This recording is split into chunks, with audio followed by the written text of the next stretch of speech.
Hey guys, this is Eric Broadus. I'm back again with another video, and today I want to talk about the military do's and don'ts.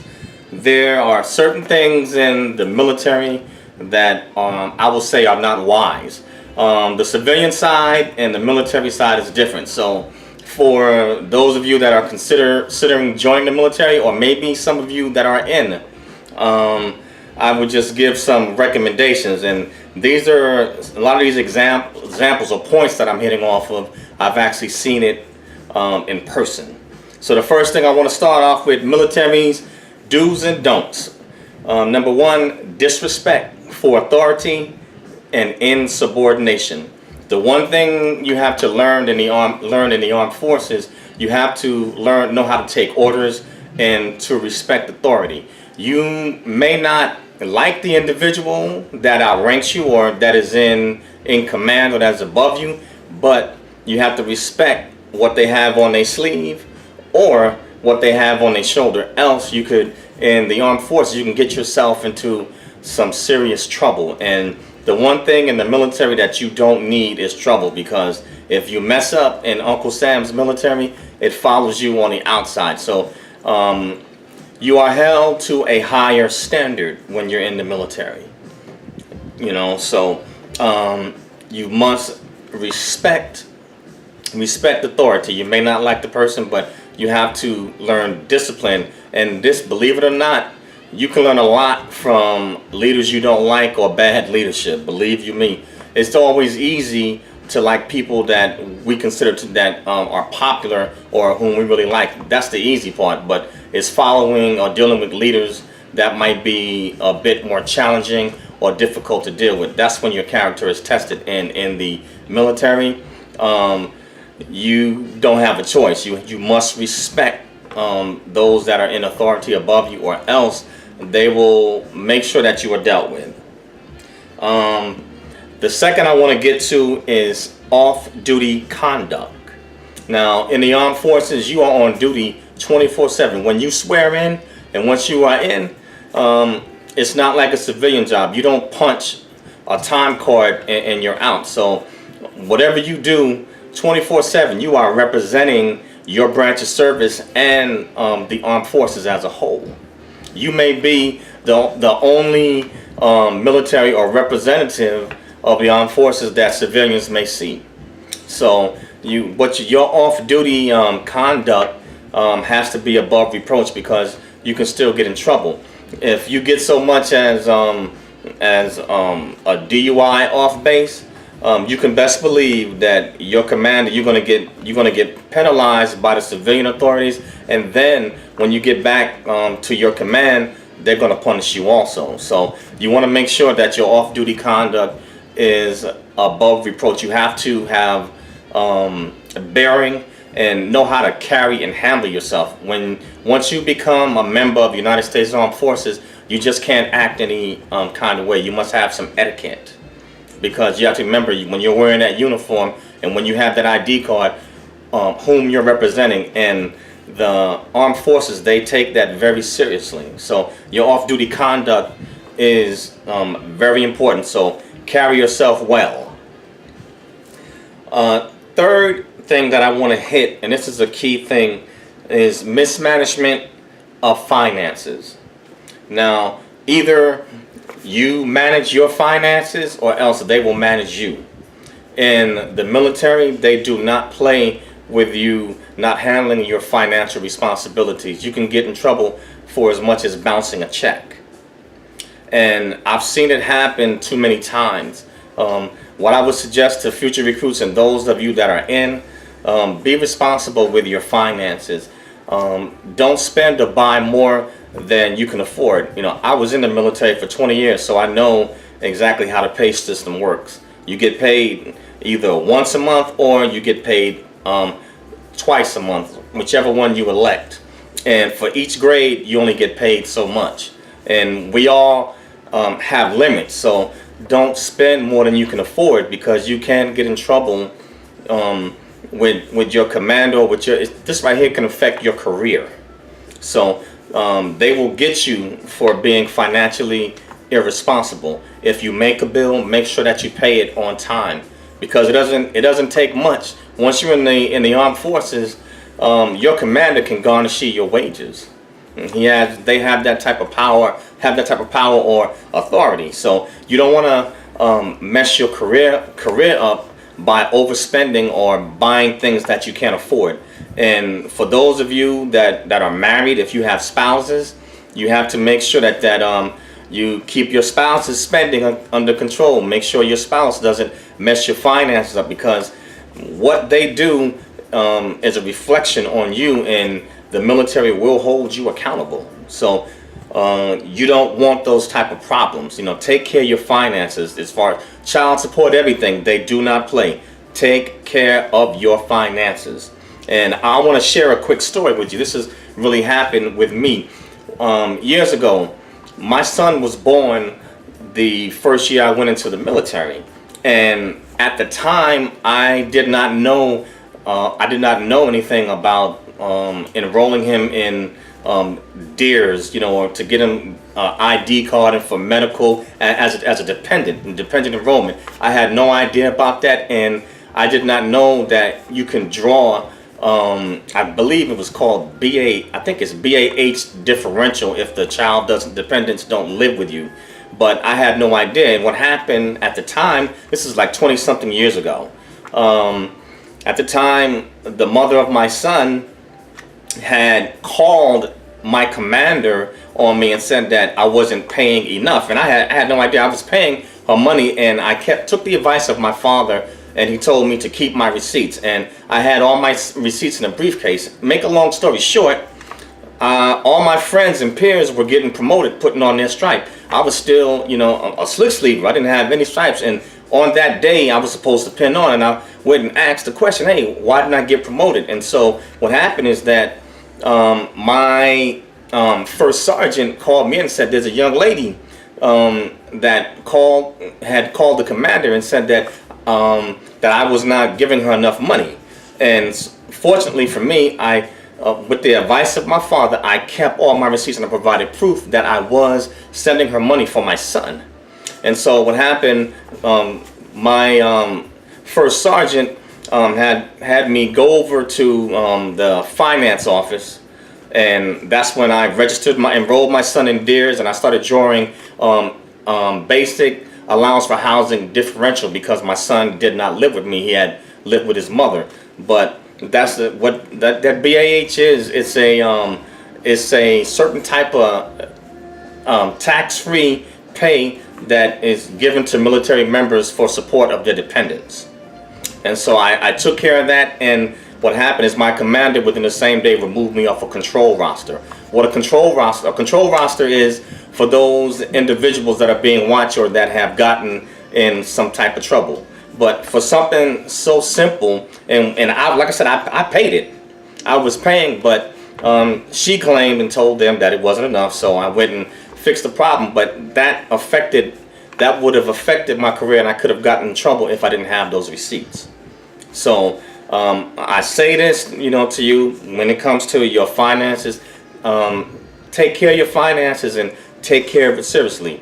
If it's child support, or your dependents, or you have a spouse, make sure you want it. Handle it, else the military will handle you. And I want to say something to the young men, those of you that are either young and in the military now, or those of you that are future recruits. In terms of your dating life, control your finances. Don't try to date women that you can't afford. And I have to keep up, because I've seen it too many times where young men in the military, they spend money chasing women that are outside their price range. And I have to be honest, women don't necessarily have to pay for dates. As men, for our social activity, we do. And so I'm giving the young guys, I'm giving you some sound advice. I've seen young guys in the military blow their paychecks, and they get themselves in debts and financial binds, and they get themselves in trouble overspending or trying to impress a female that's basically not for them. If she doesn't like you for who you are, then basically you don't need her. Date the woman that you can afford. I just have to keep it honest and keep your finances together, and don't lose your self-control or your career behind individuals that are not meant for you. Let's see, the next point I want to hit is adultery. On the civilian side, adultery is not a punishable offense, but in the armed forces it is. So for you men and women, just be careful in terms of your dating preferences and who you get involved with. I'm not telling anybody what to do, that's your business, but I'm just informing you that in the military, adultery is considered a punishable offense. The next is going to be fraternization.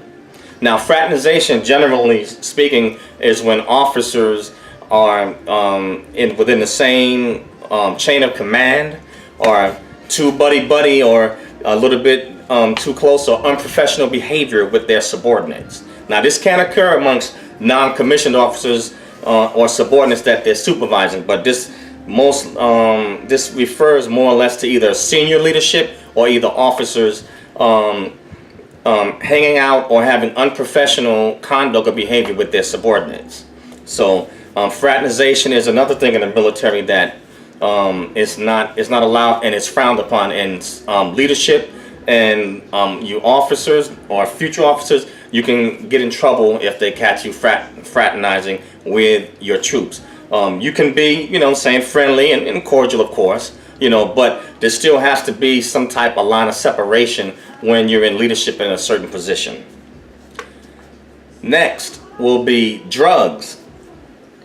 In the armed forces, drugs are not tolerated, and I will say this: don't try to beat the system. If you think you're gonna be slick by going on leave, I can attest, that every time I went on leave, when I would come back off of vacation, I would have a piss test.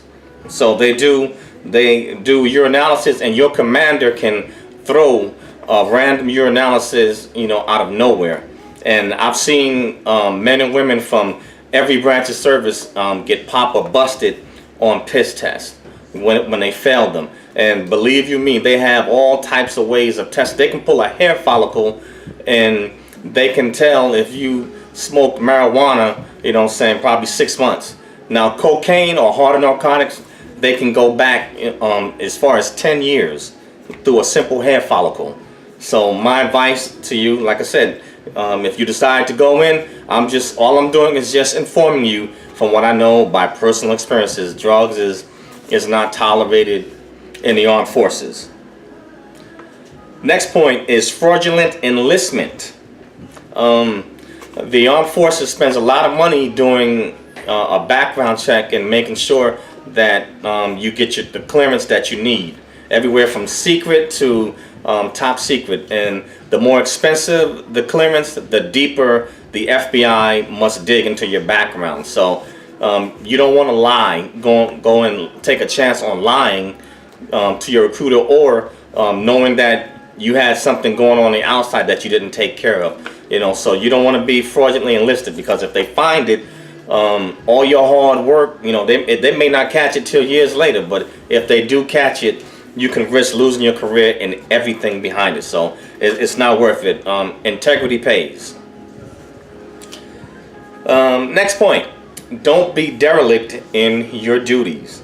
Once you know what your responsibilities are in the armed force, whatever branch you serve, the game is the same. Dereliction of duty will not be tolerated. So if you know what you're supposed to do it. Get on it and get about your business. You want to keep Uncle Sam, out of your head. You don't want your supervisor, your commander, having to dig deep and giving you a haggle. Life is tough enough. So you want to do what you have to do, and be responsible. The next thing I want to talk about is uniform, wearing of the uniform, grooming, and hygiene standards. When you swear in to Uncle Sam's military, whatever branch you go into, they're going to have a standard on how you wear your uniform. You don't roll in that uniform looking like a duffel bag and your boots, are not shined. And even if you're wearing the desert uniform and where it may not require pressing, you are required to have a uniform that is clean, dry, and serviceable. And that means free of threads, no holes. Make sure your boots, are together. All these things you are evaluated and graded on, and sometimes you have military inspections where you will be inspected. So if you're going to wear that uniform and swear in, wear it with a sense of pride. You just don't roll in your uniform just any old kind of way. You ought to have some pride in yourself when you're wearing that uniform, because you're representing your country and your branch of service. And like I said, once again, you may be the only representative of the military that somebody may see, and first impressions are lasting impressions. So make a good impression, if not just for other people, but do it for yourself. You swore in and you took an oath, and you want to honor that oath. So part of that, make sure your grooming is up to snuff. Whatever the regulations for each branch of service is for mustache, haircut, your uniform standards, make sure that you are definitely within regulations, and I would say even go above and beyond. You want to look your best. In terms of hygiene standards, that is very important. Your hygiene standards can affect your health and also even others, and even the morale of the people you're working with. True story, I had one of the most uncomfortable conversations with a young lady years ago when I was in Japan. And what happened, this young lady was of a different ethnic background, and she was rather young, but because what happened is that because of her beliefs, she didn't believe in using deodorant. And what happened, I had subordinates coming to me complaining, and to be honest with you, I had to really think tactfully, how am I going to relate a message, especially when I'm talking to a female. And so thankfully, after I sat down and counseled her, she explained to me that according to, I guess, her cultural background or belief, they didn't necessarily believe in using deodorant or even shaving in certain areas. But I explained to her what the regulations state, and after our conversation and counseling session, she understood, and the problem was rectified. Thank God for that. But make sure you keep your hygiene up. You want to always keep your hygiene impeccable. It is not enjoyable, it is unpleasant to work with someone or even be around someone whose hygiene is not up to par. And that includes everything from breath, teeth, deodorant, everything. Take care of your hygiene, and you also you can be held accountable for that, because when you are a GI, that means government issue. So you are an asset that belongs to the military, and you're responsible for taking care of government assets. That includes yourself and your health. So take care of your hygiene. Next point, punctuality. Make sure that you are on time. That is part of the military culture. If you actually are on time, you are already late. In military culture, the one thing they focus on is your punctuality, because they need to know that you can be counted on. So make sure that you are punctual. Manage your time effectively. Let's see. The next point is that I want to hit is being AWOL, absent without leave. In the armed forces, just because you don't like something or a situation is getting tough, this is not a civilian job where you can quit. Once you swear in and take an oath up under that flag to be a member of the armed forces, that is a commitment that you must honor. So if you are not prepared to honor your commitment, don't even start the process or get on the journey, because once you start with Uncle Sam, you must finish. So absent without leave, that is a big offense that can get you court-martialed. So if you swear in, honor your commitment, because it will pay off.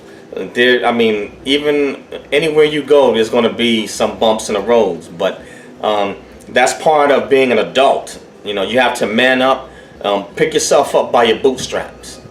You know, AWOL is not tolerated in the armed forces. This is, and when you decide to serve in the armed forces, that is a commitment. You sworn under oath to serve your country. So honor your commitment and finish what you start. You reap what you sow. So if you finish what you start and you finish on a good foot and serve honorably, there will be rewards and benefits for that. And my last point, and this is especially for the young people, stay away from illegal activity and the wrong crowd. I have seen it many times over again where I had some good buddies of mine, but they didn't make a distinction or separation between hanging with that former crowd on the civilian side when they went to the military. Once you become a military member, you're not a civilian. You can't do everything that civilians do. That you are held to a higher standard and a higher set of discipline. So you have to make a decision. Do I want to participate in illegal activity, or do I want my career? You have to decide which is worth more. And I was always told about be mindful of where you hang out with and who you roll with. People, places, and things. That right there can make or break you. If you hang with the wrong crowd, you may not be doing anything wrong, but just because you're in the wrong place at the wrong time, you can inadvertently get caught up. So I would definitely say, especially to the young people, be mindful of who you hang with, because like I said, once you join the military, it's a different ball game. There has to be a distinction and a separation. And sometimes our former friends, they can't always go on a journey with us, and I had to learn that. You know, if you're going to have anything worthwhile, at some point in time, you're going to have to cut loose those friends and associates that don't mean you any good, or maybe at this point they're not growing like you are. The one thing about the armed forces, it will bring about challenges, and those challenges will force you to grow. So stay away, like I said, stay away from illegal activity, because you can get double jeopardy with the armed forces. You get in trouble on the civilian side, when they turn you back over to your commander, you're going to get penalized again. And it's just not worth it, because what you do in the military, a dishonorable discharge, that follows you and goes on your record for the rest of your life, and it's just not worth it.